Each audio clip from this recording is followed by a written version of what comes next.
Okay, so this is my third attempt at colloidal gold.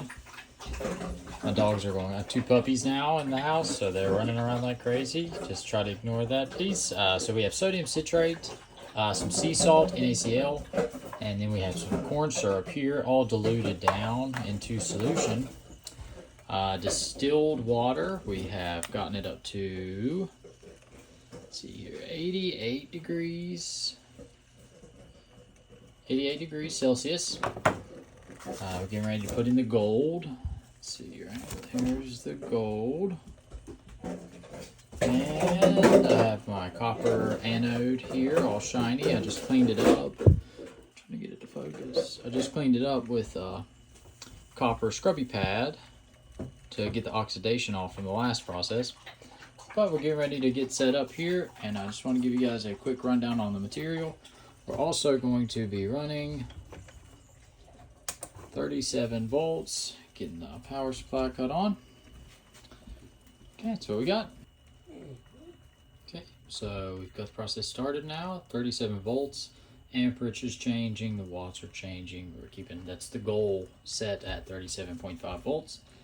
We have the water heated up to about 190 degrees. Let's see here, 189, 87 degrees Celsius. Got the ingredients in there already. If you look in the bubbly mess, you can see the copper wire, and you see the gold cathode, copper anode. I had to use, I was using my glass stirrer my first batch to prop this up to keep this, to let the steam release. But instead now I just put a rubber band here to create a small gap. You can see the steam coming out there, it's hot. And that's where the steam is releasing from. This isn't the ideal setup. It's just kind of what my silver rig and now my gold rig combined. But we just got it started, so I'm gonna let this run for about 30 minutes. You can already see pink tint coming to the water. My last batch turned out, the nanoparticle size was much bigger than what I was shooting for. I made it yesterday, 2 days ago. And so when I went to filter it through the cheesecloth, my cheesecloth filter actually turned really, in the moment, it was almost blood-like. And so now it's 2 days later, it's went a little bit more of a purple, but the solution just didn't turn out the way that I wanted. And I have jotted down some notes as to what could have potentially happened. And see, my first run, let's see here, this one came out dingy with big particles. Could have maybe added too much corn syrup. I probably did about 12 drops accidentally. I just squeezed the dropper and emptied it all out. And my copper anode was oxidized from the previous attempt at colloidal gold, previous run. And I also may have accidentally used my citric acid instead of my sodium citrate. They are in similar containers, and I probably grabbed the wrong one, honestly. Yesterday when I was messing around, that came to me and I was like, huh, that might have been what happened. So yeah, the particle size came out so large that most of them got caught in the cheesecloth. And so the solution actually turned out pretty clear, but when before it was filtered, it was actually really dark and dingy, but it was more of a purple color than the red. And purple is a variety of colloidal gold. It's just meaning that's not the prime particle size and ppm, parts per million, that we're looking for. So you can see it. I mean, we're just a couple minutes in, 4 minutes in. It's already got some beautiful color. Pretty interesting stuff.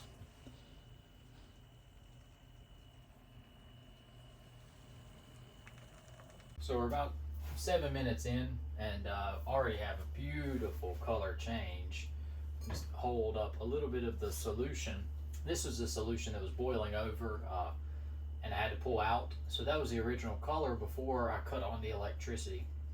Once I cut on the voltage, within 7 minutes, we went from this nice clear liquid here to that. I mean, pretty quickly. So this is already looking like it's going to be one of my better batches. So paying attention to the process and to the details, trying to make sure everything's just right. Obviously getting a better quality right off the bat. Alright, so we're about 20 minutes in to the process. Everything is looking great. The amperage is sticking under 400 and under 14 watts. And check the temperature. The color is beautiful, 86.6. So yeah, 87 degrees, 88 degrees. And let it run a couple more minutes, but the color on this batch is by far the best so far. Very clear,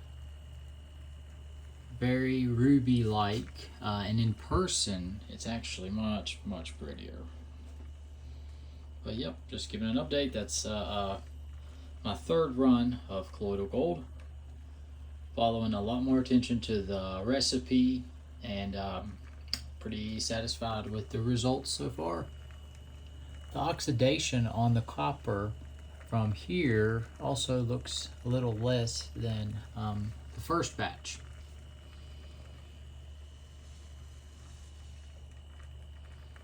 I'll let it run for about 10 more minutes, and that'll be it. We'll give an update then.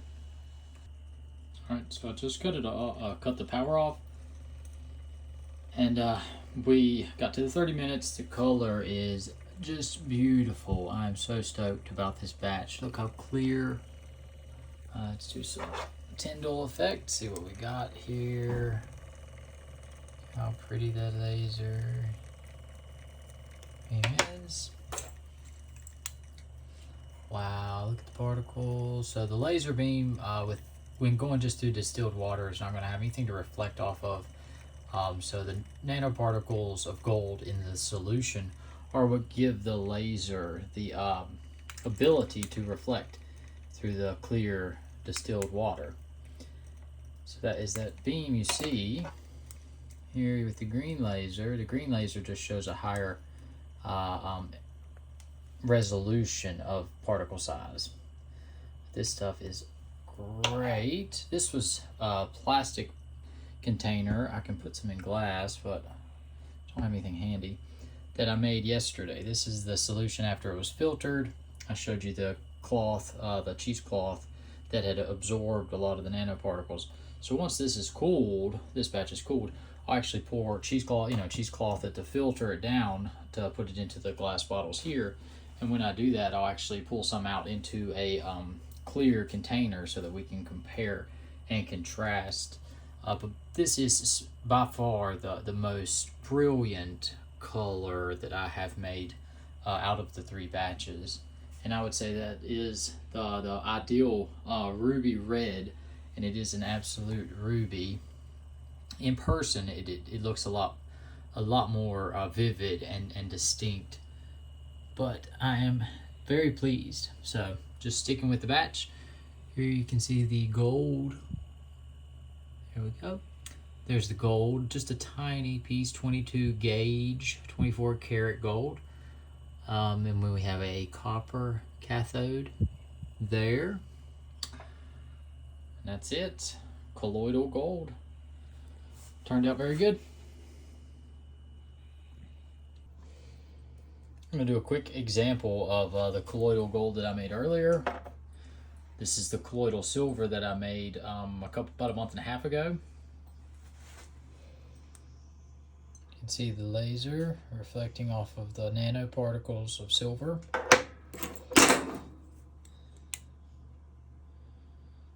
Same.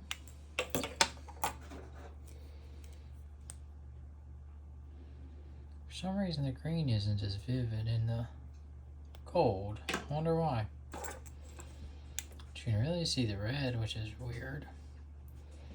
I'm going to come over here to the distilled water and show. You see how faint it is, and the little glimmers are colloidals that are in the water naturally, which are just tough to get out even through the reverse osmosis filtering distillation process. See, the red laser shows no beam at all. Alright, I just want to go a quick video on the finished product here. Got two bottles, two 16-ounce bottles. Was 1,000 milliliters in my beaker. If you look at the finished product, I'm gonna try and let it get reflecting in the light, or at least so you can see the color. It is beautiful, even in the brown glass. It turned out very cool. So very happy with the product, finished product. This is my best batch, only my third run, so pretty proud of that for the third run. It's colloidal gold, ruby red colloidal gold. This is what I use usually to measure out a teaspoon or a tablespoon of it. So in the background, I've got a batch of colloidal silver. It's been running for about 60 minutes, so it's got another 30 minutes to be finished, and then another 30 minutes to reduce it down from its ionic state. So that is in the process. I'm getting ready to shoot a video on my shakes, though. I also do health shakes. Have a bunch of nice, beautiful food here. Getting ready to do that. Just wanted to give you a quick update. Very satisfied. Got the product filtered in the jars, and I'm going to send some out to some friends to try out, let me know what they think, see if they get any benefits from taking it, and giving it to their animals or however they want to use it. But no, this is not nutritional, medical, or other advice. Thank you, and thank you for tuning in.